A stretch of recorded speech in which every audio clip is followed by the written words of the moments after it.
La première fois qu'on a utilisé le terme, c'est peut-être déjà en 98, le congrès on a été vers la régionalisation dans le programme du congrès, mais sans pourtant utiliser ce concept. La première fois où le concept a été précisé, clarifié, c'était dans le discours, c'était un véritable plaidoyer lors de la suite je vois des anciens militants dans l'université d'études de Tipaza en 2001, donc après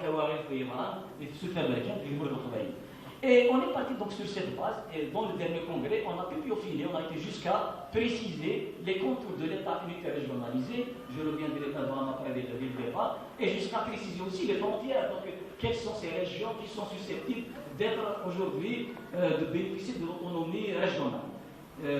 Donc quelles sont les capitales, les grandes capitales régionales que nous voulions proposer. Donc on est parti sur la base de trois, rapidement, donc sur la base de trois, j'allais dire de trois paramètres. Il faut tenir compte objectivement, parce que le pouvoir, depuis 62, qui se succède à lui-même, n'a pas tenu objectivement la situation, n'a pas appréhendé la situation politique algérienne. Par contre, il s'est imposé, et il nous a imposé le modèle jacobin avec avec les caractères du sous-développement, donc du tiers-mondisme, absence de démocratie. Parce qu'en France, au moins, si c'était un État jacobin, au moins c'est la séparation des pouvoirs. Il y a l'alternance au pouvoir, il y a plus ou moins un état de droit, donc il répond aux besoins, il y a des contre-pouvoirs, même nous lèche. Donc c'est dans ce sens que je veux choisir celui qui le centralisme démocratique a été un véritable coffre-fort de la corruption. Alors, à mon avis, quand on vulgarise, on va dire qu'il y a trois paramètres sur lesquels on s'appuie pour développer notre programme, notre projet de régionalisation. Le premier, il est d'ordre historique. Le second paramètre peut être d'ordre économique. Le troisième est d'ordre administratif, voire même géographique. Historique, politico-géographique, on va l'appeler pour des cheveux. Sur le plan historique, je le disais tout à l'heure, c'est qu'il y a quand même, qu'on le veuille ou pas, dans la formation de la nation algérienne, 54 est une date et elle est fondatrice. Et la plateforme d'Assouma a essayé de peaufiner quelle serait la perspective de l'État algérien indépendant. Mais la plateforme d'abord la déclaration de novembre, elle a justement, ils se sont appuyés sur 5 zones. Lesquelles 5 zones ont été améliorées, consolidées de 6 régions, donc les 6 wilayas du congrès de l'Assouma. À partir du moment où ce schéma des régions, donc des wilayas, qui a été conçu durant la guerre de libération, a montré sa fiabilité, a montré sa pertinence, je ne vois pas, le RCD ne voit pas pourquoi on abandonne un modèle qui a prouvé sa pertinence, qui a prouvé sa fiabilité. Donc, il fallait continuer normalement sur cela.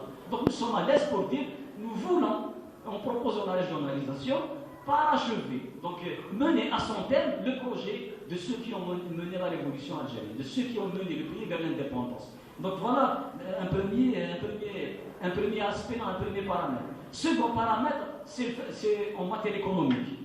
Celui c'est clair, avec la mondialisation.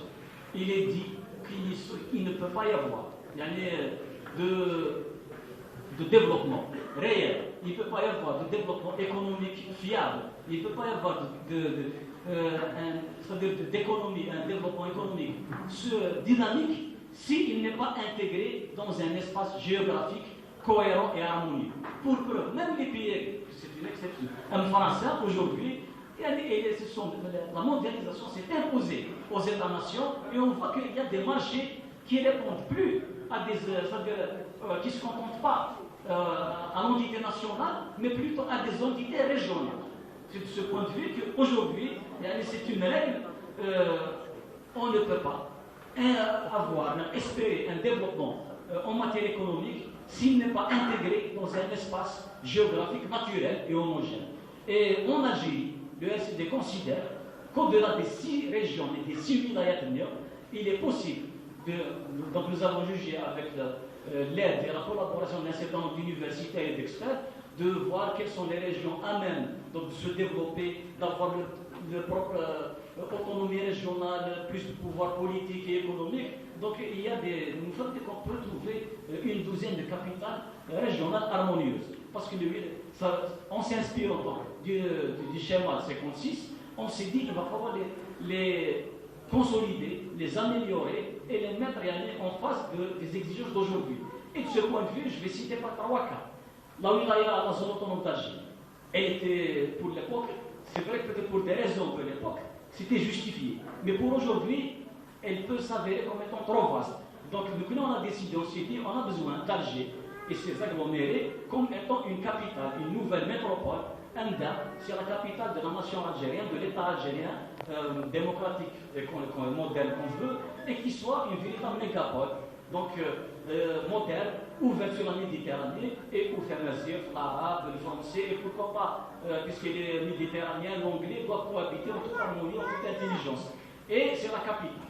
Et il faut en fait une capitale moderne, à l'image de grandes capitales. Ici, nous connaissons un déléguement, donc il est possible. Et on détache une partie, parce que c'est Médéa. Alors que Médéa, historiquement, il y avait du temps déjà bélique, du temps des Turcs, c'est le Titri, c'était connu. Donc le moyen, la classe Médéa qui tend vers le sud-est, c'est une autre capitale qui a ses propres capacités, sa propre richesse. Donc on peut en faire une véritable wilaya, une véritable région, le Titri, c'est une partie de Blida jusqu'à la Ouad. Donc on reprend l'ancien schéma qui a été reconnu, la wilaya du Titri et Souassi.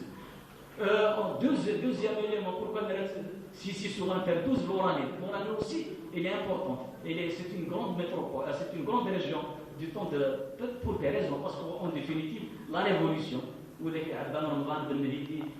étaient intelligents pour l'époque, parce que finalement, la révolution, on sait qu'elle a été concentrée uniquement dans la Rivière-Tawa, dans l'Algérois, et un peu au niveau de l'Est, dans les Ouest. Donc c'est dans ce sens que la wilaya 5, par exemple, n'était pas fondamentalement très SLB l'Oranais, mais à l'époque, ils n'ont pas les mêmes us, les mêmes habitudes, les mêmes traditions avec les Oranais. Donc autant la diviser en Tawa. C'est l'Oranais, véritable l'Oranais qui mène jusqu'à Tunisien, en passant par Mostaqbanem, Mohammedia, Mascara, Sidi Bel Abbas, Saïda, etc. Et la découper de la partie sud-ouest, donc qui va revenir du côté de Bchar. Vers Shlef, et Shlef, c'est la vallée d'ailleurs, la vallée il est plein de chénifoises. À elle seule, Shlef représente 3 fois le territoire de la Belgique. Et la Belgique est un État.